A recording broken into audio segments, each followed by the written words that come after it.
Se o sangue fala mais alto que a lei, então estou condenado pelo meu próprio nome. O Visconde Damião de Arteval jamais imaginara que a maior ameaça à sua honra surgiria do silêncio de uma jovem criada que mal ousava erguer os olhos diante dele. Naquela manhã enevoada, quando os sinos da capela da propriedade tocaram a 6ª, ele a viu parada sob a luz pálida que atravessava as janelas altas do solar, e algo em seu peito se partiu. A propriedade de Monte Brévora, no interior do fictício reino de Selvaris, era símbolo de tradição e poder. As terras férteis produziam algodão e tabaco que abasteciam portos distantes. A riqueza sustentava não apenas o título de Damião, mas a ilusão de superioridade de toda uma linhagem aristocrática. A jovem chamava-se Isabel. Negra, postura discreta, mãos marcadas pelo trabalho desde a infância. Fora criada na ala de serviços, ensinada a costurar, limpar, servir à mesa com absoluto silêncio. Nunca reclamava, nunca questionava. Era apenas mais uma entre tantas vidas invisíveis que sustentavam o luxo da casa grande. Mas Damião não conseguia desviar os olhos. Havia nos traços dela algo perturbadoramente familiar. A curvatura do nariz, o modo de franzir a testa ao concentrar-se, um gesto específico ao ajeitar o avental. Exatamente como ele próprio fazia ao organizar as luvas antes de montar a cavalo. Recordações antigas começaram a emergir. 20 anos antes, quando ainda não herdara o título, envolvera-se secretamente com uma mulher escravizada chamada Clarice. Fora uma relação proibida, cercada de culpa e desejo. Quando ela anunciou a gravidez, o mundo aristocrático ameaçava ruir sobre sua cabeça. A solução imposta pela família fora rápida. A criança seria registrada como filha de um trabalhador da senzala. O assunto jamais deveria ser mencionado novamente. Clarice morrera meses após o parto. Damião escolhera acreditar que a criança também não sobrevivera. Agora, ao encarar Isabel, a possibilidade tornava-se impossível de ignorar. Se aquela jovem fosse sua filha, tudo estaria ameaçado. Seu nome, seu casamento planejado com a filha de um conde influente, sua herança, sua reputação na corte de Selvaris. A lei não reconhecia filhos nascidos de mulheres escravizadas como herdeiros legítimos. Mas a verdade biológica poderia destruir alianças políticas e sociais. E se alguém soubesse? E se Isabel descobrisse? O desespero não era apenas medo de escândalo, era culpa. Era o reconhecimento tardio de que talvez tivesse condenado a própria filha a uma vida de servidão. Quando Isabel ergueu os olhos por um instante, seus olhares se encontraram. Não houve palavras, mas houve um estremecimento mútuo, como se algo antigo, oculto, respirasse entre eles. Naquele momento, o destino de Monte Brévora começou a mudar. Se deseja acompanhar as escolhas que um homem orgulhoso será forçado a enfrentar e a jornada silenciosa de uma jovem que carrega um segredo em seu próprio sangue, permaneça nesta história. Naquela noite, o Visconde Damião de Arteval não compareceu ao jantar. A longa mesa de madeira nobre permaneceu posta, os talheres alinhados com precisão, as velas acesas como se aguardassem uma presença que não viria. A governanta, Dona Brígida, observava a cadeira vazia com inquietação contida. Na casa grande, ausências nunca eram simples descuidos, eram sinais. Damião trancara-se no gabinete. O aposento era revestido por estantes altas, repletas de livros jurídicos e registros de propriedade. Sobre a escrivaninha repousavam mapas das terras de Monte Brévora e contratos de exportação. Ele, porém, não enxergava nada daquilo. Via apenas o rosto de Isabel. Não pode ser, murmurava para si, passando a mão pelos cabelos já marcados por fios grisalhos. É impossível. Mas não era impossível. Era plausível demais. Chamou por fim o antigo capataz da fazenda, Lourenço, homem que servia a família havia mais de 3 décadas. Lourenço entrou com postura rígida, chapéu contra o peito. Mandou chamar, Excelência. Damião hesitou. Sua voz saiu mais baixa do que pretendia. A jovem Isabel, quem foi o pai registrado dela? Lourenço franziu a testa, tentando recordar. Nos livros consta o nome de Tobias, um dos trabalhadores da antiga ala de campo. Faleceu muitos anos atrás. E a mãe? Clarice, senhor, Morreu logo após o parto. O nome ecoou no gabinete como uma sentença. Damião virou-se para a janela, encarando a escuridão das terras que se estendiam além do jardim. O silêncio tornou-se pesado. Tobias, repetiu ele quase para si. Ele realmente assumiu a criança? Lourenço coçou a barba, desconfortável. Foi o que se registrou, Excelência. Naquela época, houve certa pressa nos papéis. Certa pressa. Damião sentiu o estômago revirar. Ele lembrava-se da pressa. Lembrava-se da ordem do próprio pai. Resolvam isto antes que a cidade fale. Lembrava-se de não ter contestado. E a menina? Perguntou por fim. Você sempre permaneceu aqui? Sim, senhor. Cresceu entre a cozinha e a costura. Nunca deu trabalho. É diferente das outras. Diferente como?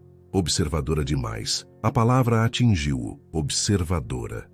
Damião dispensou o capataz com um gesto. Assim que ficou sozinho, apoiou-se na escrivaninha. A lembrança de Clarice invadiu-lhe os pensamentos com força inesperada. Ela não era apenas uma mulher submissa ao destino imposto. Tinha orgulho, uma inteligência silenciosa que ele admirava. Isabel tinha o mesmo olhar atento.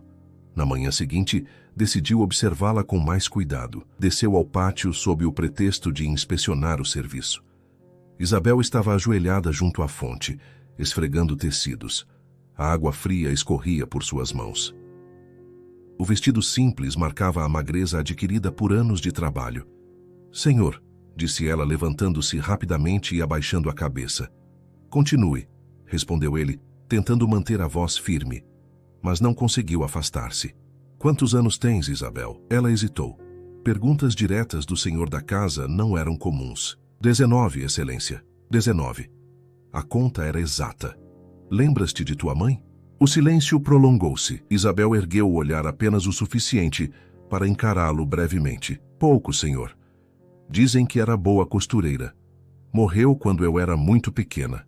Damião sentiu um aperto no peito. E de Tobias? Não o conheci bem. Trabalhou no campo até adoecer. Ela falava sem amargura, mas havia algo contido em sua postura. Uma dignidade discreta que não combinava com a resignação comum àquela condição. Sabes ler? Perguntou ele impulsivamente. Isabel pareceu surpresa. Um pouco, senhor. Aprendi ouvindo as lições dadas ao filho do antigo feitor. Repetia as palavras em segredo. Aquilo o desarmou. A filha de Clarice sempre fora curiosa.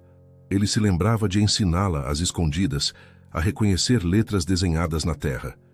Damião afastou-se abruptamente, como se o simples ato de permanecer ali o denunciasse. Ao regressar ao interior da casa, encontrou Dona Brígida no corredor. Excelência, disse a governanta, há rumores entre os empregados de que o senhor tem demonstrado interesse incomum pela jovem Isabel. Ele congelou. Rumores? A criadagem observa tudo. Recomendo prudência. A sociedade de Selvares é severa com reputações. A advertência soou como ameaça velada. Cuide de suas funções, Dona Brígida, respondeu ele, mais áspero do que pretendia. Mas sabia que ela tinha razão. Se a suspeita se espalhasse, poderia chegar à família da noiva prometida, senhorita Margarida de Valcourt. O casamento fortaleceria alianças políticas importantes. Um escândalo destruiria negociações cuidadosamente construídas. Naquela noite, Damião retirou dos arquivos antigos o livro de registros de nascimentos da propriedade. Folheou páginas amareladas até encontrar o nome. Isabel, filha de Tobias e Clarice. A tinta estava levemente borrada na linha referente ao pai. Ele reconheceu a própria caligrafia. O mundo pareceu vacilar. Não era apenas suspeita, era memória. Era culpa registrada em papel. Damião fechou o livro com força. Se Isabel fosse realmente sua filha, mantê-la na servidão era uma injustiça que o consumiria. Mas reconhecê-la significava desafiar as convenções sociais, enfrentar a aristocracia e talvez perder tudo. Caminhou até o espelho do gabinete. Encarou o próprio reflexo. Que tipo de homem sou eu? Murmurou. Do outro lado da propriedade, Isabel também não dormia. Sentada na pequena cama do alojamento das criadas, segurava um pedaço de tecido antigo que pertencera à mãe. Havia perguntas que jamais ousara formular, mas que sempre a acompanharam. Naquela manhã, quando o Visconde a observara com intensidade incomum, sentira algo estranho. Não medo, não apenas autoridade. Havia reconhecimento. E pela primeira vez, uma dúvida tomou forma clara em sua mente. Por que o senhor da casa me olha como se já me conhecesse? O destino começava a mover suas peças.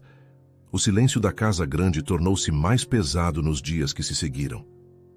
Desde aquela manhã, junto à fonte, o Visconde Damião de Arteval evitava cruzar o olhar com Isabel, mas, paradoxalmente, parecia estar sempre onde ela estava, no corredor que levava à sala de música, próximo à varanda durante a costura, à distância, no pomar.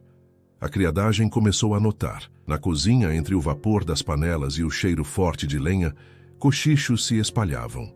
"O senhor anda inquieto", murmurou uma das cozinheiras. "E inquietação em homem de título nunca é coisa pequena", respondeu outra. Isabel mantinha-se calada. Aprendera desde cedo que palavras em excesso eram perigosas. Ainda assim, percebia a mudança. O ar ao redor dela parecia carregado de expectativa. Certa tarde, enquanto alinhava roupas recém-passadas na sala menor, foi surpreendida pela presença do Visconde. "Isabel", ela virou-se imediatamente. "Senhor." Ele fechou a porta atrás de si. O gesto simples fez o coração dela acelerar. "Desejo fazer-te algumas perguntas", disse ele, tentando parecer sereno. "Estou à disposição." Damião caminhou devagar pelo aposento como se medisse cada palavra. "Já pensaste sobre teu lugar neste mundo?" A pergunta a desconcertou. "Meu lugar, Excelência?" "Sim. Sobre o que desejas? Sobre o que poderia ser?" Isabel respirou fundo. Responder com sinceridade poderia ser imprudente, mas mentir parecia ainda mais arriscado. "Desejo apenas trabalhar com dignidade, senhor, e aprender." "Aprender?" "Sim, ler melhor, escrever sem erros, compreender os livros que vejo nas estantes." Ele sentiu um aperto no peito. "E se tivesses nascido em circunstâncias diferentes?"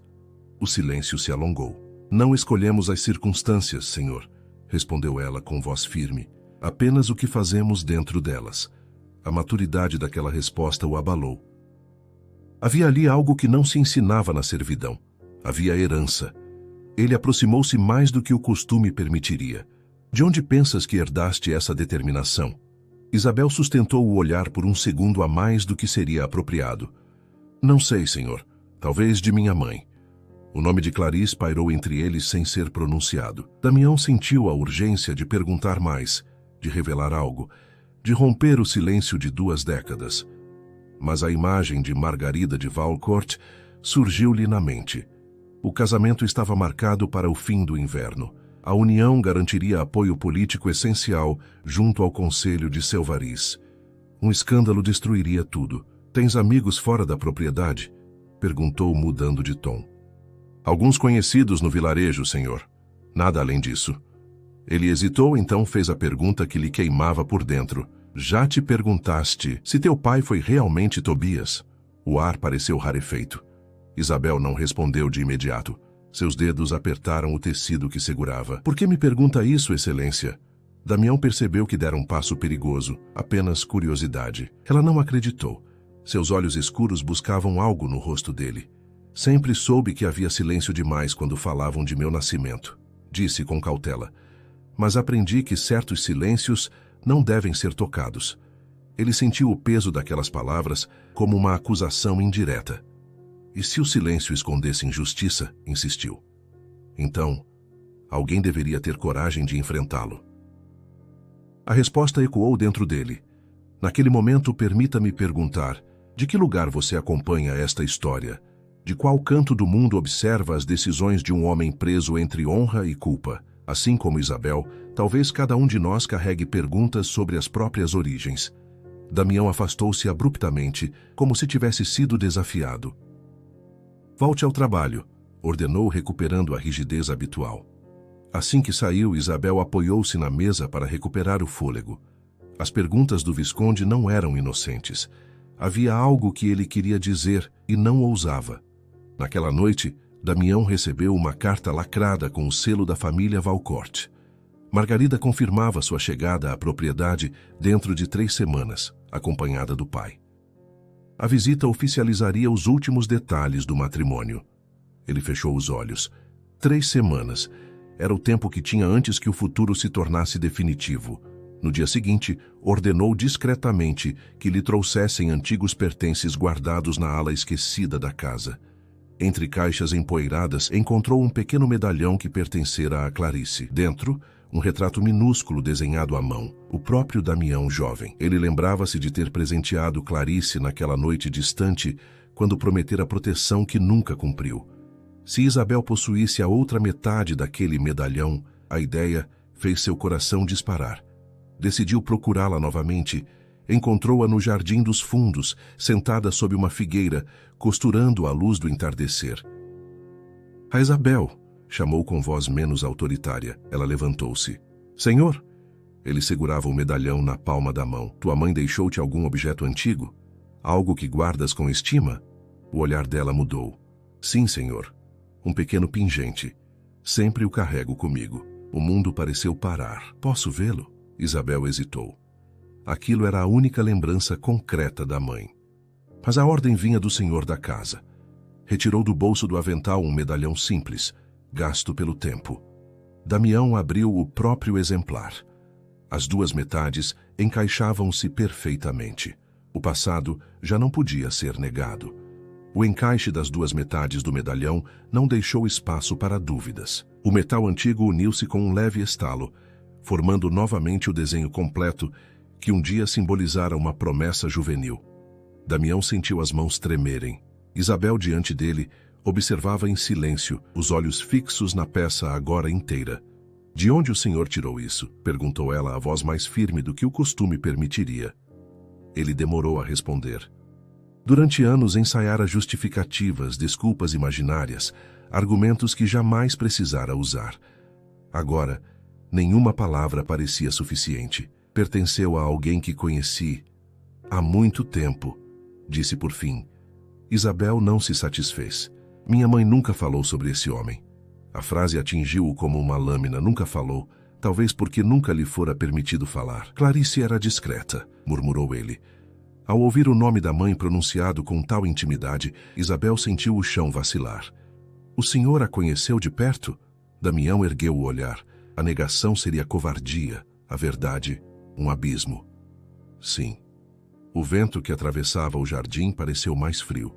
As folhas da figueira estremeceram como se testemunhassem a confissão. Então sabe por que ela morreu tão cedo?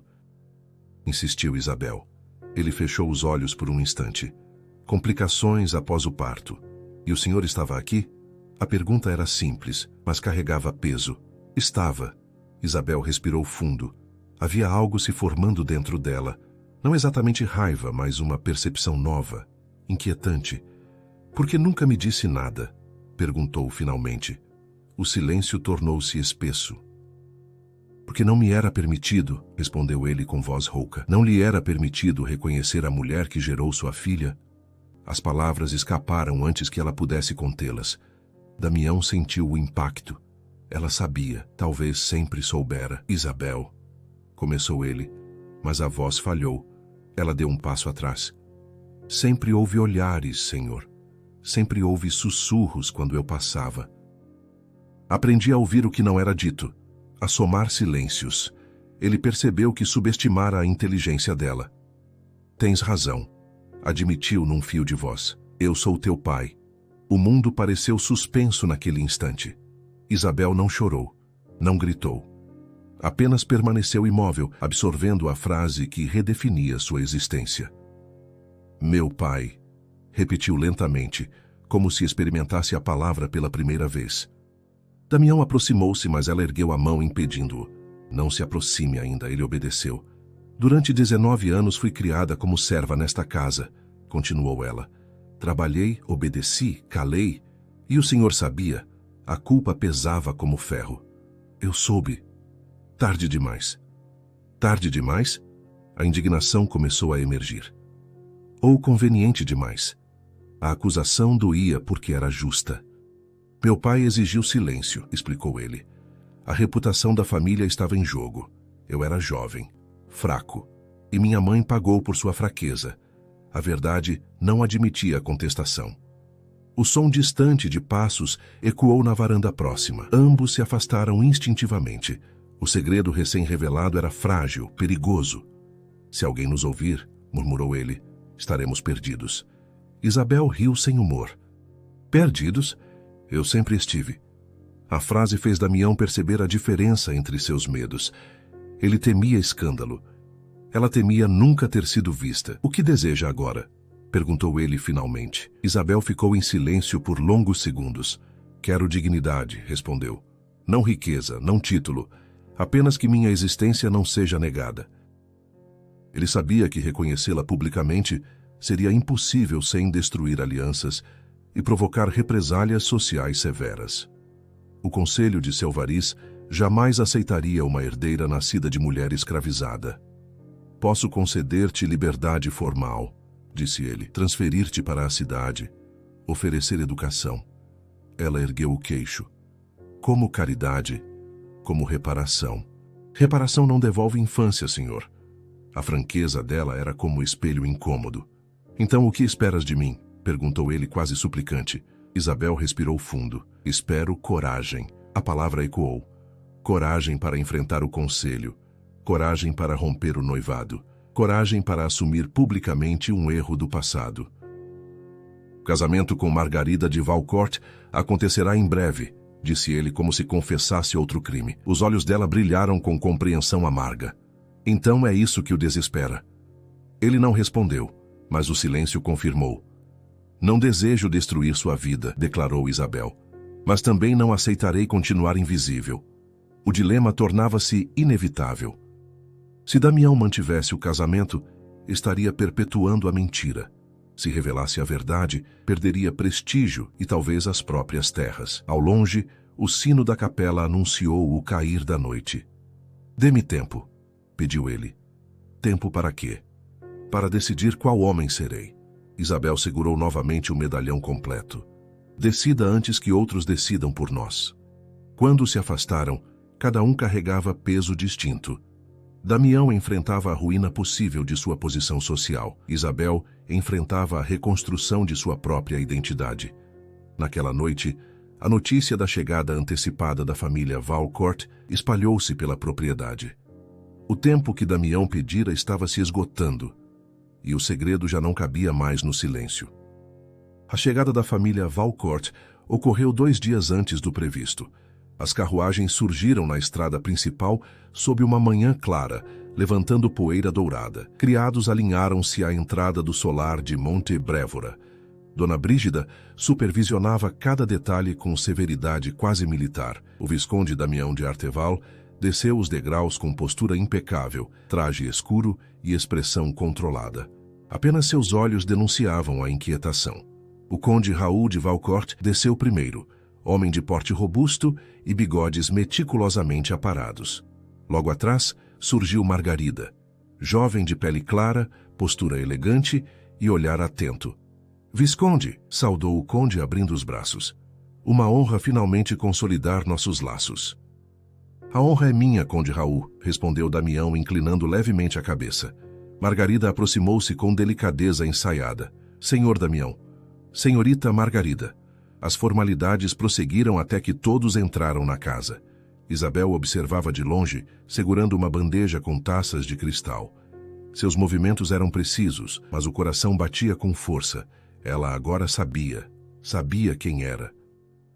Sabia quem ele era para ela. E sabia que aquela jovem elegante fora trazida para ocupar o lugar que a sociedade jamais lhe permitiria.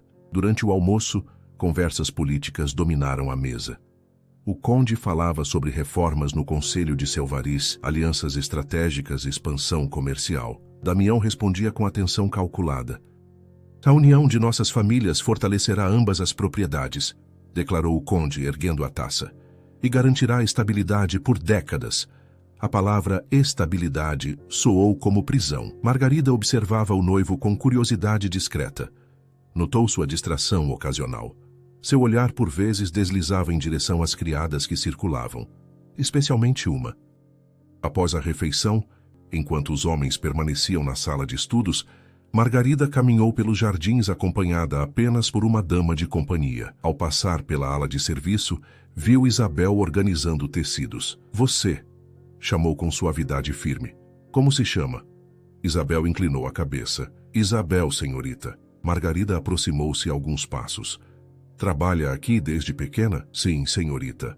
Havia algo nos traços daquela jovem que chamou a atenção de Margarida. Não apenas a beleza discreta, mas a postura. Uma dignidade incomum para alguém naquela posição. O Visconde confia em você? Perguntou quase casualmente. Isabel sentiu o peso da pergunta. Procuro cumprir minhas funções com zelo. Margarida manteve o olhar fixo por um momento a mais. Zelo é qualidade rara. Quando se afastou, a dama de companhia murmurou. Estranho interesse, senhorita. Margarida respondeu em voz baixa. Estranhos são os olhares do Visconde. Enquanto isso, na sala de estudos, o Conde Raul falava em tom confidencial. Espero que nada interfira em nosso acordo, Visconde. Reputação é alicerce de poder. Damião sentiu o sangue gelar. Não há motivo para preocupação. Ótimo. Ouvi rumores insignificantes na capital sobre excessiva proximidade sua com empregados. A ameaça era clara. Rumores são o passatempo dos ociosos, respondeu Damião, mantendo a compostura. Mas a tensão tornava-se insustentável. Naquela noite, houve música no salão principal. Margarida tocou piano com habilidade refinada. Convidados do vilarejo compareceram para celebrar a futura união. Isabel permanecia à margem, servindo vinho. Em determinado momento, Damião aproximou-se discretamente dela, próximo à escadaria. Mantém discrição, sussurrou. Ela não o encarou.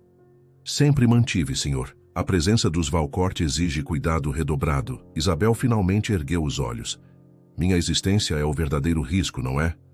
Ele não respondeu. No salão, Margarida observava a cena à distância. Não ouvira palavras, mas vira proximidade demais para ser ignorada. Mais tarde, ao recolher-se ao quarto destinado a ela, Margarida chamou o pai. Pai, o Visconde oculta algo. O conde franziu o senho. Que tipo de algo? Não sei ainda, mas a atenção que não se explica apenas por negócios. O Conde Raul apoiou as mãos na bengala. Descubra. Antes do casamento. Enquanto isso, Isabel retirava-se para seus aposentos simples. Sentia o peso da escolha aproximando-se. Não queria destruir o futuro de ninguém, mas tampouco aceitaria continuar vivendo como sombra.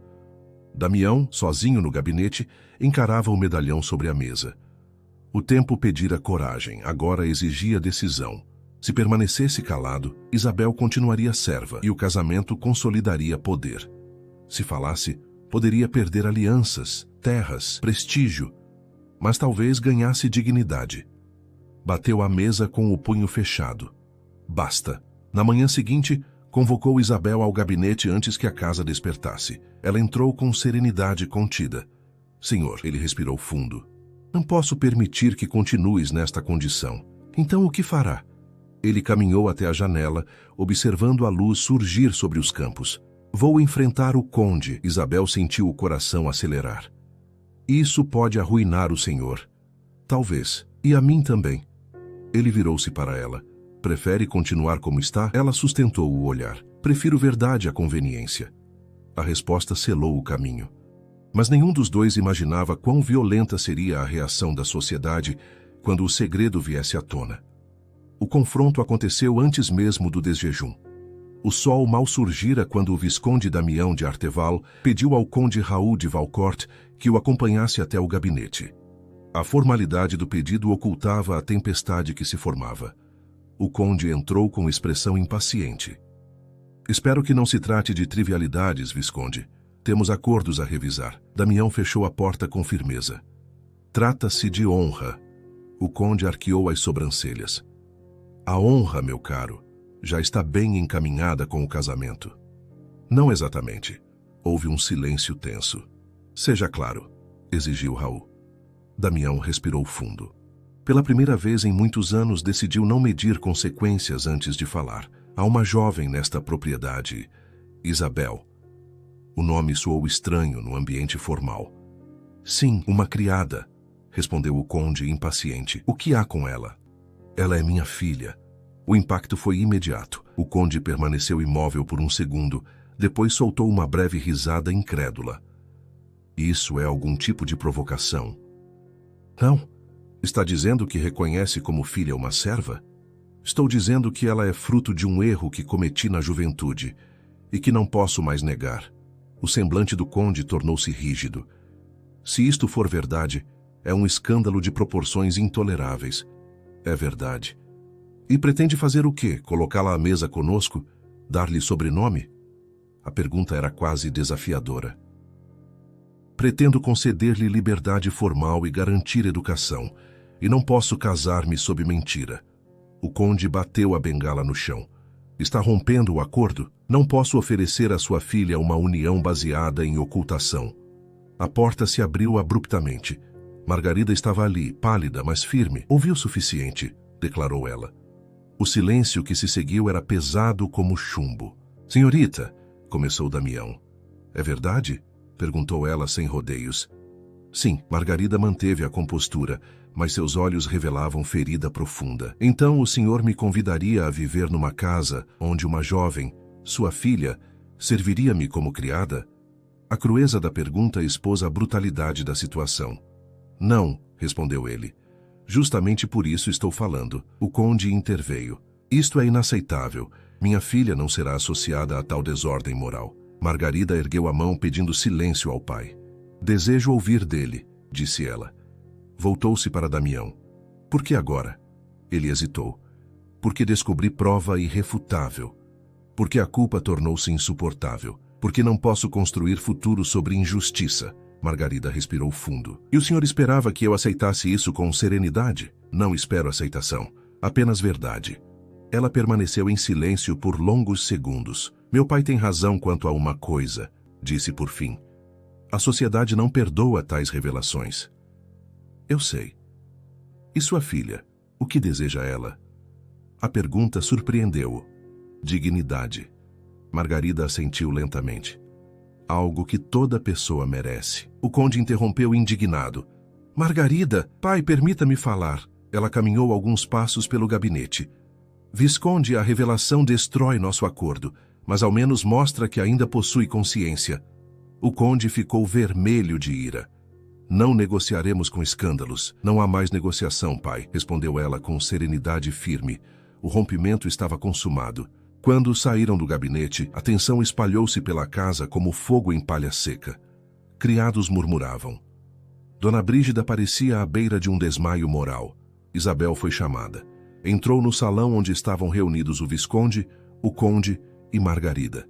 O ambiente era formal, quase tribunal. Isabel, disse Damião, diante destas testemunhas, declaro que és minha filha. O silêncio foi absoluto. Os olhos da criadagem arregalaram-se. Isabel permaneceu ereta. E o que isso significa, senhor? Perguntou com calma surpreendente. Significa que não continuarás como serva. Serás formalmente libertada e enviada à cidade para estudar. Murmúrios percorreram o salão. O conde Raul falou com desprezo. Que generosidade repentina. Isabel voltou-se para ele. Não é generosidade, senhor. É reconhecimento tardio. A firmeza dela desarmou parte da hostilidade presente. Margarida observava atentamente. Havia dor, mas também admiração. Desejo-lhe sorte, disse ela a Isabel. A coragem nem sempre vem de onde se espera. O conde anunciou a partida imediata. Quando as carruagens deixaram Monte Brévora, a propriedade parecia outra. Rumores rapidamente alcançariam a capital. Damião sabia que enfrentaria isolamento social, talvez perda de influência, mas pela primeira vez em anos, sentia o peso da mentira diminuir. Isabel aproximou-se dele ao entardecer. O senhor perdeu muito hoje, talvez, respondeu ele. Mas perdi menos do que perderia permanecendo em silêncio. Ela segurava o medalhão agora completo. Não sei como será meu futuro, disse ela. Tampouco sei o meu. O horizonte parecia incerto. Mas a verdade, enfim, estava à luz. Os dias que se seguiram ao rompimento foram marcados por um silêncio diferente. Não o silêncio da mentira, mas o da expectativa. A notícia espalhou-se pelo vilarejo e em poucas semanas alcançou a capital de Selvares. Cartas deixaram de chegar. Convites foram cancelados. Alguns proprietários vizinhos evitaram visitas. O nome Arteval antes pronunciado com respeito automático, agora vinha acompanhado de comentários cautelosos. Damião sentiu o peso do isolamento. No entanto, dentro de Monte Brévora, algo começava a mudar. Isabel já não ocupava o pequeno aposento das criadas. Por decisão formal registrada em cartório local, recebera carta de alforria e uma pequena quantia inicial para sustento. Permaneceria na propriedade apenas até organizar sua partida para a cidade de Liraven, onde poderia estudar. A criadagem reagia com sentimentos mistos. Alguns demonstravam admiração silenciosa, outros, desconfiança. Dona Brígida, sempre rígida, aproximou-se de Isabel certa manhã. Nunca pensei ver tal acontecimento nesta casa, declarou. Nem eu, senhora, respondeu Isabel com serenidade. A posição que ocupa agora exigirá postura ainda mais cuidadosa. A sociedade é cruel com quem atravessa fronteiras. Sempre soube disso. A governanta a observou por alguns segundos, e pela primeira vez não havia dureza em seu olhar. Sua mãe era mulher de caráter, disse por fim. Lembro-me bem. Isabel sentiu o coração apertar. Obrigada por dizer isso. Enquanto isso, Damião enfrentava reuniões tensas com administradores das terras. Alguns investidores questionavam estabilidade futura. A decisão foi imprudente, afirmou um deles. A reputação sustenta crédito. A reputação construída sobre mentira é frágil, respondeu Damião. Nem todos concordaram. As dificuldades econômicas começaram a surgir de forma discreta. Contratos foram revistos, parcerias suspensas. Ainda assim, ele não recuou. Certa tarde, chamou Isabel ao gabinete, o mesmo onde, semanas antes, tudo começara. Recebi resposta de Liraven, disse ele. A escola para moças aceita sua matrícula. Os olhos dela brilharam, mas manteve compostura. Partirei em breve? Em 3 dias. Preparei alojamento modesto, mas digno. Houve um silêncio carregado de emoções não resolvidas. Senhor, começou ela, depois corrigiu-se. Pai. A palavra soou nova, ainda frágil. Damião ergueu o olhar, tocado. Sim? Não sei como agir entre nós, nem eu, admitiu ele. Perdemos anos que não podem ser devolvidos. Ela aproximou-se da mesa. Não espero recuperar infância, mas desejo construir respeito. Terá isso. Ele abriu uma gaveta e retirou um pequeno livro encadernado em couro. É um volume de poesias que pertencia à minha mãe. Sempre admirei a força dela. Vejo traços semelhantes em você. Isabel recebeu o presente com cuidado. Prometo honrar o que aprendi aqui, disse ela. Inclusive as dores. Na manhã da partida, poucos se reuniram no pátio. Não havia pompa, mas havia significado. Uma carruagem simples aguardava. Dona Brígida ofereceu um lenço bordado. Alguns trabalhadores acenaram discretamente. Damião permaneceu ao lado da porta, lutando contra a própria emoção.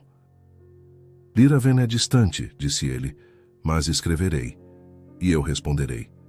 Antes de entrar na carruagem, Isabel olhou ao redor da propriedade onde crescera, não como serva, mas como alguém que atravessara um limite imposto pela injustiça. Não permita que retornem ao silêncio, disse ela ao pai. Não permitirei. A carruagem partiu. O som das rodas afastando-se ecoou como despedida e começo. Nos meses seguintes, cartas chegaram com relatos de progresso. Isabel aprendia rapidamente. Professores elogiavam sua dedicação. Descobriu gosto especial pela escrita e pela leitura de textos históricos. Damião, por sua vez, enfrentava nova realidade social. Alguns o evitavam, outros discretamente demonstravam respeito inesperado. Certa noite, recebeu visita inesperada de Margarida de Valcourt. Ela chegara acompanhada apenas por um cocheiro. Vim por minha própria vontade, disse ao ser recebida. Sentaram-se na varanda. A sociedade comenta sua decisão, declarou ela. Alguns o consideram imprudente, outros admirável. E a senhorita? Ela refletiu por um momento. Aprendi que alianças forçadas produzem infelicidade. Sua escolha foi dolorosa, mas honesta. Lamento a dor causada. Eu também sofri, admitiu. Mas prefiro sofrer por verdade do que viver na ilusão. Houve respeito mútuo naquele diálogo. Quando Margarida partiu, Damião sentiu que, embora tivesse perdido um casamento estratégico, preservara algo maior. Anos depois, Monte Brévora já não possuía o mesmo esplendor de antes. mas tornara-se conhecida por práticas menos severas e por oportunidades concedidas a trabalhadores libertos. E numa tarde clara, uma jovem mulher retornou à propriedade, Isabel. Trajava vestido simples, mas elegante. Caminhava com segurança adquirida. Ao reencontrar o pai no pátio, não houve formalidade excessiva. Houve reconhecimento. Voltei para visitar, disse ela. Esta casa sempre terá portas abertas para você. Não eram uma família convencional aos olhos da sociedade de Selvaris, mas eram pai e filha. E isso, enfim, não estava mais oculto. Se esta jornada lhe tocou de algum modo, permaneça até as últimas palavras, pois algumas decisões não transformam apenas destinos individuais, mas o espírito de uma geração inteira. O retorno de Isabel a Monte Brévora não foi marcado por alarde, mas por significado. Já não era a jovem que caminhava com os olhos baixos e passos medidos. Havia nela uma serenidade conquistada com esforço, estudo e reflexão. Liraven lhe dera mais do que instrução formal, dera-lhe voz. Durante os anos na cidade, aprendera não apenas gramática e literatura, mas também noções de direito e administração. Descobrira que as estruturas que sustentavam injustiças eram humanas e, portanto, passíveis de mudança. Damião envelhecera visivelmente nesse período. As dificuldades financeiras não arruinaram Monte Brévora, mas exigiram ajustes severos. Parte das terras foi vendida. O luxo tornou-se moderado. Contudo, a propriedade deixara de ser apenas símbolo de poder aristocrático, tornara-se espaço de transição. Alguns trabalhadores haviam recebido liberdade formal. Pequenos arrendamentos foram concedidos. A mudança era gradual, cautelosa, mas real. Quando Isabel atravessou o portão principal, encontrou o pai à sombra da varanda, revisando documentos. Ele levantou os olhos e, por um instante, viu não a jovem serva de outrora, mas uma mulher consciente de seu valor. Está diferente, disse ele com um leve sorriso. Aprendi a ficar ereta, respondeu ela. Sentaram-se frente a frente. Recebi suas cartas, disse Damião. Cada palavra mostrava crescimento. Cresci porque o senhor enfrentou o que muitos evitariam. Ele baixou o olhar. Enfrentei tarde. Tarde não significa inútil. O silêncio entre ambos já não era desconfortável. Era espaço de entendimento. Nos dias que se seguiram, Isabel percorreu a propriedade com um olhar atento. Conversou com trabalhadores, ouviu relatos, observou práticas. Percebeu avanços, mas também limites. Certa noite, enquanto o crepitar da lareira aquecia o salão, tomou coragem para propor algo maior. Pai, Monte Brévora pode tornar-se exemplo, disse ela. Ele a observou com curiosidade. Exemplo de quê? De transição responsável, de educação para libertos, de contratos justos. Damião apoiou as mãos na mesa. Isso exigirá enfrentamento com proprietários vizinhos. Já enfrentamos o pior, respondeu ela com firmeza. O silêncio. As palavras ecoaram com força. Na semana seguinte, convocaram reunião com administradores e líderes locais. Não foi encontro fácil. Houve resistência, desconfiança, até sarcasmo. Idealismo juvenil, murmurou um fazendeiro. Isabel respondeu com serenidade. Não proponho revolução imprudente. Proponho estabilidade baseada em justiça gradual. Damião apoiou a filha publicamente. Aquela postura consolidava algo maior que laços de sangue. Parceria. Com o tempo, pequenas escolas foram organizadas na propriedade para filhos de trabalhadores. Contratos escritos substituíram acordos verbais abusivos. Não era transformação imediata do reino de Selvaris, mas era início. A sociedade aristocrática continuava dividida quanto à reputação do Visconde. Alguns jamais o perdoaram. Outros passaram a vê-lo com respeito discreto. Margarida de Valcourt, agora casada com outro membro do conselho, enviava ocasionalmente notícias cordiais. Entre ela e Isabel, formara-se de maneira inesperada correspondência respeitosa. Duas mulheres que, por caminhos distintos, aprenderam que dignidade não depende apenas de posição social. Numa tarde de primavera, pai e filha caminharam pelo antigo pomar, onde tudo começara a mudar. Lembra-se do dia do medalhão? Perguntou Isabel. Lembro-me do medo. Eu lembro da libertação. Ele sorriu levemente. O medo era meu. A libertação foi sua. Ela parou sob a figueira. Não foi apenas minha. Foi nossa. Damião contemplou os campos ao redor. Já não via apenas extensão de riqueza. Via responsabilidade. Se um dia eu não estiver mais aqui, disse ele com voz serena, quero que continue este trabalho. Isabel assentiu. Não por herança material, mas por herança moral. Exatamente. O sol começava a se pôr, tingindo o céu com tons suaves. Monte Brévora jamais recuperaria o brilho aristocrático do passado, mas talvez tivesse conquistado algo mais duradouro: consciência. A jovem que fora criada como invisível tornara-se agente de mudança. O homem que temia escândalo escolhera a verdade. Não apagaram o passado, não desfizeram injustiças antigas, mas recusaram-se a perpetuá-las. E no silêncio daquela tarde, sob o mesmo céu que um dia testemunhara segredo e culpa, pai e filha permaneciam lado a lado, não como senhor e serva, mas como duas pessoas que aprenderam que o sangue não define caráter. As escolhas, sim. Se esta história lhe tocou, leve consigo a reflexão. Quantos silêncios ainda sustentam injustiças? E que coragem seria necessária para rompê-los? Porque às vezes, a maior herança não é título nem terra.